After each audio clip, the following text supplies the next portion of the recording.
nervos cranianos, continuando a semiologia neurológica, o exame neurológico, Dr. Christian Ximenes.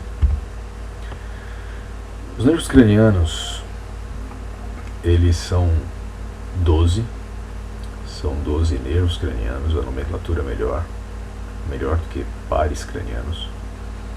Os nervos cranianos, sendo que o primeiro é o olfatório, o segundo o óptico, o terceiro o oculomotor, o quarto troclear, o quinto trigêmeo, o sexto abducente, o sétimo facial, o oitavo vestíbulo coclear, o nono glossofaríngeo, o décimo o vago, o 11º o acessório e o 12º o hipoglosso. Existem informalmente várias regrinhas mnemônicas para lembrar cada um deles, e se vocês forem pesquisar vocês vão descobri-las facilmente. Aqui só uma revisão rápida da anatomia para a gente ter uma topografia aproximada da emergência dos nervos cranianos no tronco cerebral. Aqui é a face ventral, a face anterior do tronco cerebral. Aqui o mesencéfalo, aqui a ponte e aqui o bulbo. E aqui a gente vê o terceiro nervo, saindo aqui o oculomotor, o quarto está vindo lá de trás, o quinto, bem mais espesso, o sexto vindo aqui de baixo, o sétimo, o oitavo, o nono, o 10º e o 11º. Aqui a gente tem essa mesma visão aqui, só que essa mesma topografia, só que a visão posterior ou dorsal, sendo que aqui onde eu estou marcando aqui com a seta, é que aqui foi retirado o cerebelo, ele foi retirado da frente aqui. Aqui fica o quarto ventrículo, e aqui a gente vê como aqui está na figura ao lado o quarto nervo está saindo de trás, aqui é a emergência posterior dele. A visão lateral mostra a mesma coisa, a emergência posterior do quarto, quando ele dá a volta, e a emergência lateral de vários deles. Quando a gente pensa nos nervos cranianos, a gente tem que lembrar que os nervos cranianos, eles são nervos, eles são prolongamento de neurônios, eles são axônios de neurônios que estão saindo do sistema nervoso central e estão indo para a sua topografia específica relacionada à sua função. O corpo celular, os corpos celulares destes neurônios, desses axônios que estão formando esses nervos, os corpos celulares, eles ficam aglomerados, eles ficam aglutinados em estruturas chamadas núcleos, e esses núcleos estão ao longo do tronco cerebral. A gente vê aqui uma visão aproximada da altura de cada um dos núcleos.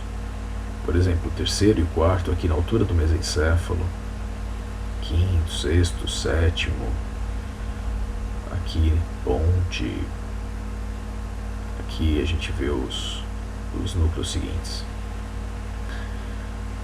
Só para ter uma regra mais ou menos mnemônica, para a gente ter mais ou menos uma ideia de onde fica cada um dos núcleos, a gente pode pensar o seguinte: 4 estão do mesencéfalo para cima, 4 estão na ponte e 4 no bulbo. Os 4 que estão no mesencéfalo para cima são, obviamente, o primeiro, que é o olfatório, que não tem núcleo no tronco. O segundo, que é o óptico, que eu não posso dizer que ele tem um núcleo no tronco, ele tem apenas uma sinapse no tronco, que é no corpo geniculado lateral. O terceiro e o quarto aqui, mesencéfalo. Então 4 do mesencéfalo para cima. 4 na ponte. Quinto, sexto, sétimo e o oitavo. O oitavo está lá embaixo, bem na transição da ponte com o bulbo. E 4 do bulbo para baixo, isto é, nono, décimo, 11º e 12º. Lembrando também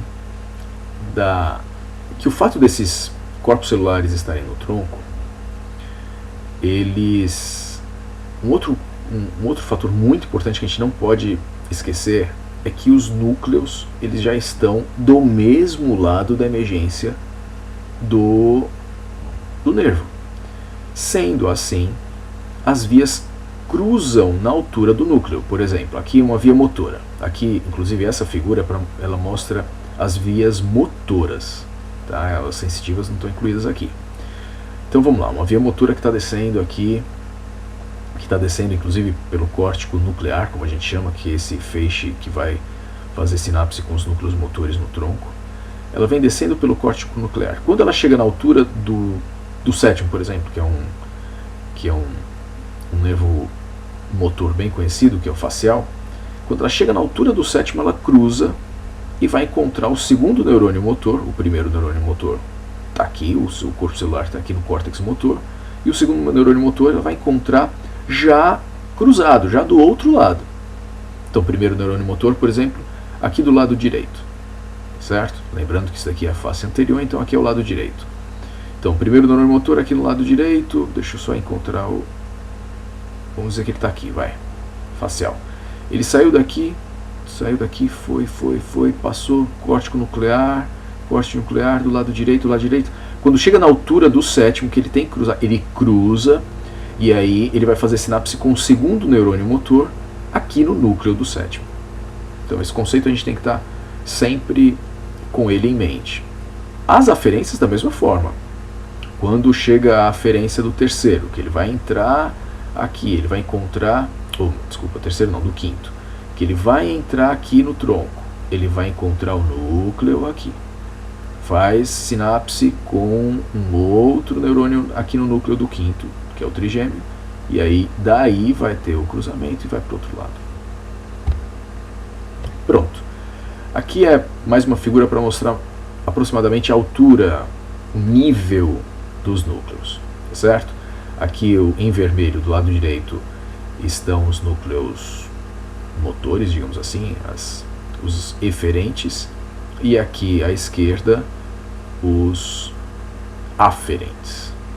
Então aqui os seus núcleos, aqui o principal núcleo do trigêmeo, aqui, se a gente pegar o vestíbulo coclear, aqui é o núcleo dele aqui, então, e aqui os núcleos motores, o núcleo motor do trigêmeo, o núcleo motor do facial, com a sua característica curiosa, ele fazer uma alça em volta do núcleo do sexto, e assim por diante. Aqui aquela mesma figura, vista de perfil, para ver aquela figura anterior. Essa figura anterior é para ver quem é mais medial e quem é mais lateral, falando dos núcleos. E aqui é para ver quem é mais anterior e quem é mais posterior, ainda com relação aos núcleos.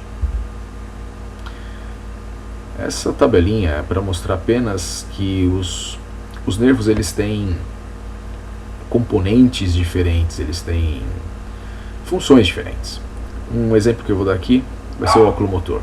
O oculomotor ele tem uma eferência somática, tá? Que ele vai inervar músculos que fazem nossos olhos movimentarem, a gente vai falar já já sobre eles. Ele tem uma eferência visceral parasimpática, que só a custo de adiantar já, ele vai fazer uma constrição da pupila, e ele tem uma aferência somática que é a propriocepção. Então, vários deles têm componentes diversos. Alguns têm apenas uma coisa, só uma aferência, por exemplo, olfatória, uma aferência visceral especial. Óptico, da mesma forma. Outros só são motores, como por exemplo, o abducente, ele é só somático e eferente. O trigêmeo tem 3 componentes. E aí, o facial tem 4. E aí a gente pode seguir sucessivamente. mas a tabela é só para mostrar os componentes diferentes de cada nervo.